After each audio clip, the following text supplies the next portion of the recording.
One of the best days of my life was when Cincinnati Public Schools got a new superintendent from Texas. Oh, we kids loved this man. If he even saw the smallest of snowflakes, he'd cancel school and call a snow day. Which, I gotta admit, for more than 4 years now, has had me wondering, could that be why a church in the snowy Finger Lakes called a pastor from southern Ohio and Kentucky? Could that be why a group of such seasoned winter warriors called a young guy who, prior to moving here, never owned a house and thus never had to clear his own driveway? Were you hoping to get some Sundays off? Church gets canceled and you get to sleep in? Well, if the snow didn't do it, COVID certainly did. You win. Of course, now I'm one of you. Now I, too, know what it's like to shovel snow and ache in places I never knew I could ache, or to have my tears freeze to my face as I come to doubt all of my life's choices. Thanks a lot. Frankly, after more than 4 years of snow, a mountain with its cold, snowy peak is about the last place I want to go. And yet, this is where Isaiah would direct our eyes. It's there, on a mountain, that Isaiah sees a vision of the future. On that high perch, God's house shall be established. People will come to learn God's ways and walk in God's paths. Out of the mountain shall flow wisdom like so many rivers of melted snow. The winds of justice will blow off the mountain, and God shall heal all divisions. War will no longer exist. Nations shall beat their swords into plowshares and their spears into pruning hooks. It is fitting that we begin Advent on a mountaintop. Hilltops have long been chosen as sites for worship, seen as thresholds between earth and sky, mortality and divinity. Moses received the 10 Commandments on Mount Sinai and looked upon the promised land from a mountaintop. The prophet Elijah would later stand on that mountain and encounter God in a still small voice. An angel chose to tell a group of shepherds on a hill that hope had entered the world again through a babe in a manger. As a young man, that same babe gave a sermon on a mount and was transfigured on a high mountain, his face shining like the sun.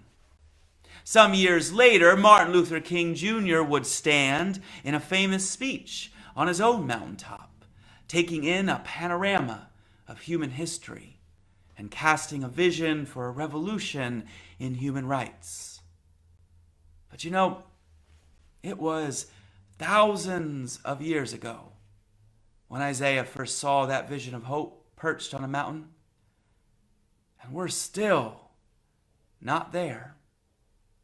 We're still in the low valleys where swords have turned not into plowshares but into guns. We're still crawling through the swamps of loss and sadness. We're lost on the winding paths that take us no closer to that wisdom, that justice that promised by Isaiah. Moses may have stood on a mountain, but truth is he never made it to the promised land. The Reverend Dr. King may have stood there too, but the next day he was shot. And the truth is we're still far from the equality and dignity he dreamt of. As beautiful as it is, this mountain dream can feel awfully unrealistic. It can feel as unreachable as Christmas itself. Between the gifts to buy and the bills to pay, the work to do, the doubts to hide, the hands to clean, the masks to wear, the losses to grieve, including the profound loss of being together. It may seem that there's little energy and time to feel again that anticipation of Christmas, that hush and rush of unhampered joy, that certainty of God's presence, that sense that the world is at once good and beautiful. Maybe it'd be easier just not to dream. Just stop hoping for mountains. At least there wouldn't be any disappointment. But before you give up on dreaming, consider this. Researchers say that dreaming, now I'm talking about the literal kind right now, is good for you. Many believe that dreams help us process emotions and memories, alleviate depression, sleep better, and shape our self-image. In fact, Dr. Ruben Naiman at the Arizona Center for Integrative Medicine says that dream loss, induced by too little sleep or by medications that inadvertently suppress dreaming, may be one of the most critical threats to human health. According to psychologists like Naiman, dreaming isn't an escape from reality. It is our biological way of coping with reality.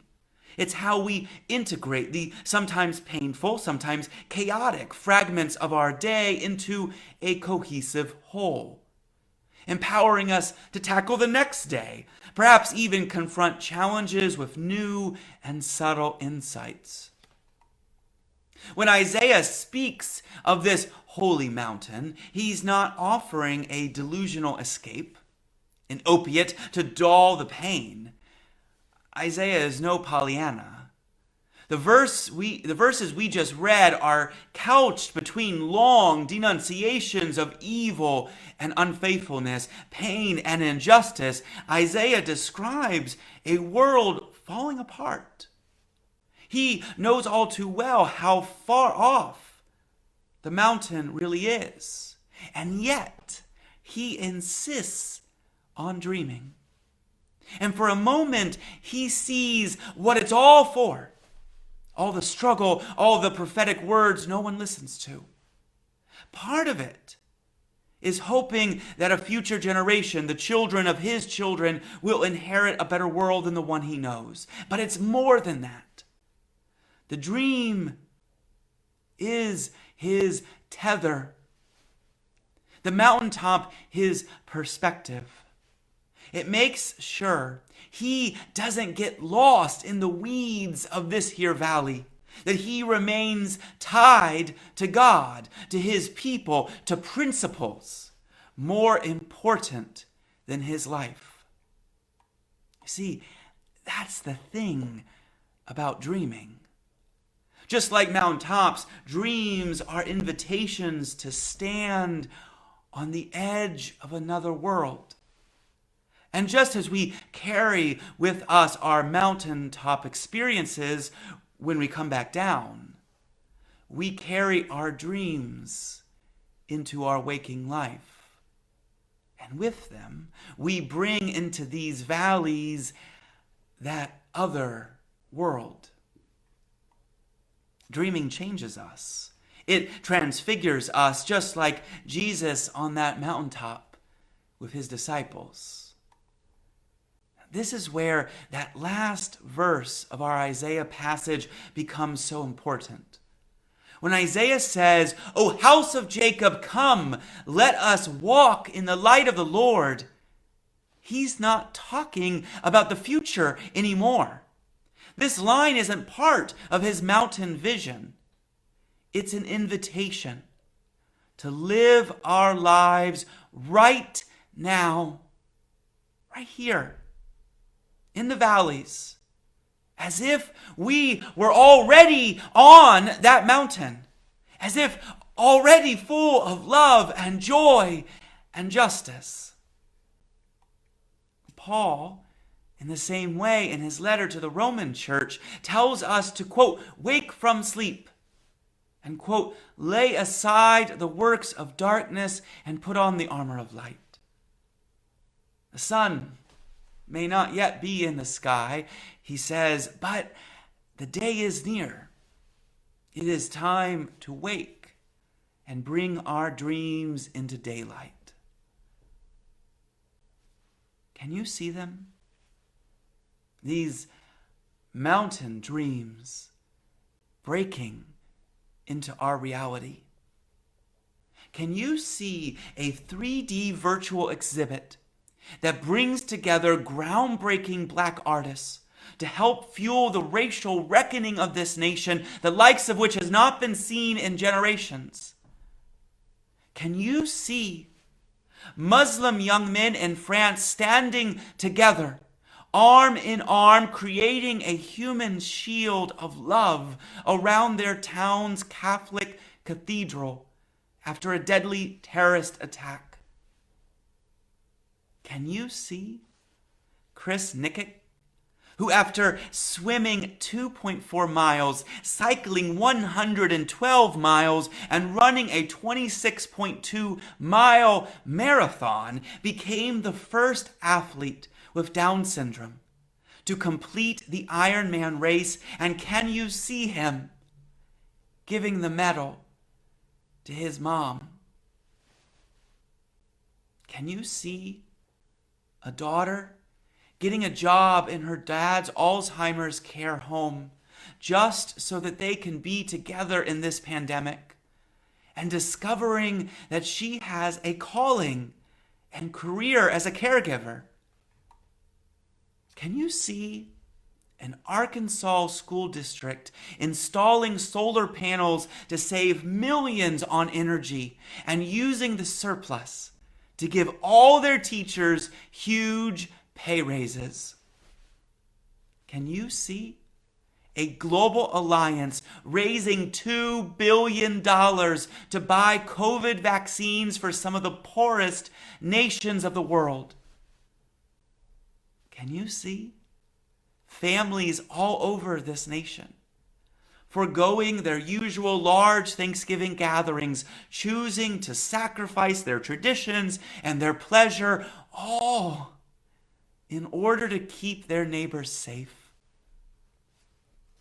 As Dirk Lange writes, the vision of Isaiah is no longer just a far-off dream, but is something realized already here in this Christian community as we love our neighbor. We are not on the mountain yet, but we can see it in our dreams.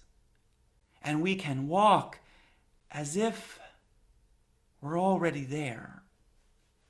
And when we do so, our lives become like blades through the jungle, like roads through the desert, like paths to the mountaintop. It's why even after Moses died in the wilderness, even after Dr. King was assassinated, God's people didn't give up. Others picked up where Moses and King left off. They carried on, walking toward that promised land.